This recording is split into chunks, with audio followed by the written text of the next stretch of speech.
Hello বন্ধুরা, তোমরা কেমন আছো? আশা করি তোমরা ভালো আছো। আজকে সকাল সকাল অনেকদিন পর একটা ব্লগ নিয়ে চলে আসলাম। ব্লগটা কিসের উদ্দেশ্যে বানাচ্ছি আপনারা অবশ্যই আমাদের থাম্বনেলটা দেখে বুঝতে পেরেছেন। আপনাদের বৌদি রেডি হয়ে গেছে, এখন নুপুর টুপুর রেডি হলে আমরা আস্তে আস্তে রওনা দিব। টুপুর তুমি রেডি? কে রেডি করিয়ে দিল? বাহ, একাই রেডি হয়ে গেছো? আচ্ছা, ঠিক আছে ঠিক আছে।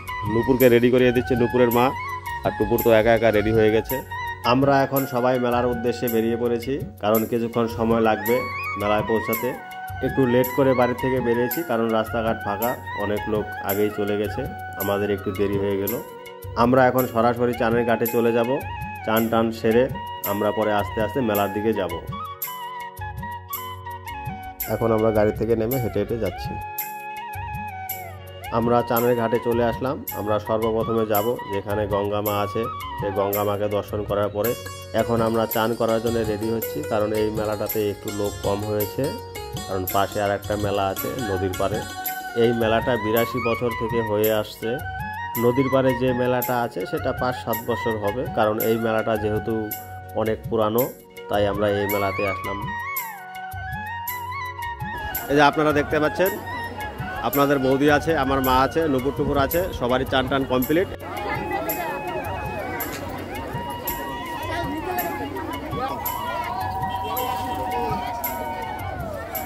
এখন আমরা চানের ঘাট থেকে আস্তে আস্তে সামনের দিকে যাব, কারণ পাশে একটা বাড়িতে যাব। বাড়িতে যাওয়ার পরে কিছু আমরা খাওয়া দাওয়া করব। খাওয়া দাওয়ার শেষে আমরা পরে আস্তে আস্তে মেলার দিকে যাব।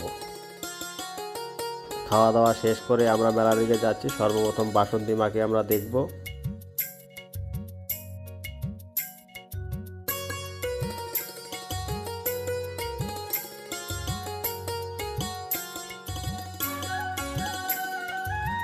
আমরা এখন সম্পূর্ণ মেলাটা ঘুরে ঘুরে দেখব এবং আপনাদেরকেও দেখাবো কিসের কিসের দোকান আসলো।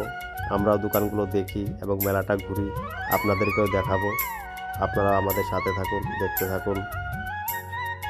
এই মেলাতে এমন কোনো জিনিস নেই যে পাওয়া যায় না। শাক সবজি থেকে শুরু করে নিত্য প্রয়োজনীয় জিনিস, সমস্ত জিনিস পাওয়া যায়।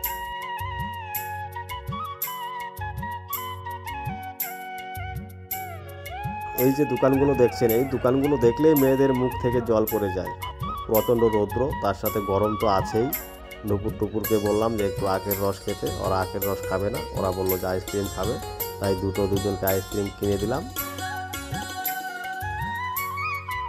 নুপুর একটু আইসক্রিম খেয়ে বললো খাবে না, তারপরে টুপুর দেখুন কীভাবে দুটো আইসক্রিম খাচ্ছে। এবার আপনাদের বৌদি এবং দিদি ভাই কী কী জিনিস কিনে কোন কোন দোকানে যায় আপনারা দেখতে থাকুন। ওদেরকে এখন একটা লটারি দোকানে নিয়ে আসলাম। লটারি খেলার পরে টুপুর এবং টুপুরের মা দুটো সাজি পেল। টুপুর আর একটা বায়না ধরলো, পাশে আছে ফুলের গাছ, সে ফুলের গাছ নেবে। ফুলের গাছ নিয়ে আমরা বাড়ি চলে যাচ্ছি।